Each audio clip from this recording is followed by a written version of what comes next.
Right breaking news చూస్తున్నాం. బిర్యానీలో బొద్దింక దర్శనమిచ్చిన ఘటన సంగారెడ్డి జిల్లా జోగిపేటలో చోటు చేసుకుంది. అరోమా రెస్టారెంట్ లో వెజ్ బిర్యానీ ఆర్డర్ చేసిన సతీష్ కుమార్ కు బిర్యానీలో బొద్దింక దర్శనమిచ్చింది. రెస్టారెంట్ యజమానిని ప్రశ్నిస్తే నిర్లక్ష్యంగా సమాధానం చెప్పారని సతీష్ ఆరోపించారు. ఇక ఫుడ్ సేఫ్టీ అధికారులు తనిఖీలు చేసి తగు చర్యలు తీసుకోవాలని బాధితుడు డిమాండ్ చేశారు. ఇదే విషయానికి సంబంధించి లేటెస్ట్ అప్డేట్స్ అందించడానికి మా ప్రతినిధి క్రాంతి అందిస్తారు. క్రాంతి, చెప్పండి, బిర్యానీలో బొద్దింక వచ్చినట్లుగా కూడా తెలుస్తోంది, మరి అప్డేట్స్ ఏంటి?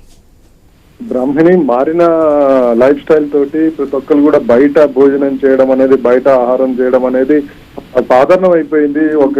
చాలా మంది గృహిణులు, అంటే ఇటు వైఫ్ అండ్ హస్బెండ్ ఇద్దరు కూడా ఎంప్లాయీస్ అవడం వల్ల జొమాటో మీద ఆధారపడుతున్న వాళ్ళకి పని చేసుకొని మళ్ళీ వంట వండుకునే టైం లేక బయట రెస్టారెంట్ల భోజనాల మీద ఆధారపడుతున్నారు.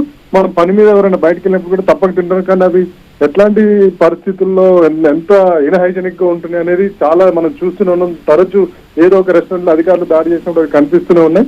అలాంటి ఘటన ఈ రోజు సంగారెడ్డి జిల్లా జోగిపేటలో మనకి ఒకటి బయటకు వచ్చింది.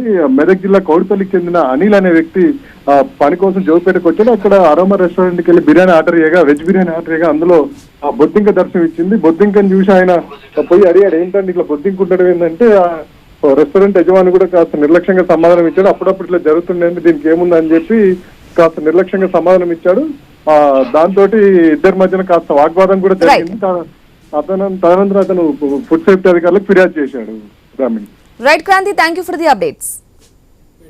గల అరోమా ఫుడ్ రెస్టారెంట్లో ఫుడ్ తినడానికి వెళ్ళడం జరిగింది. అందులో వెజ్ బిర్యానీ ఆర్డర్ చేయడం జరిగింది. దాంట్లో బొద్దింక వచ్చింది.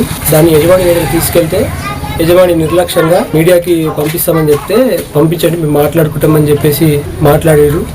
ఇట్లా ఫుడ్లో బొద్దింకలు రావడం కానీ అట్లా వచ్చి కూడా సమంజసం లేకుండా మాట్లాడడం ఎంతవరకు కరెక్ట్?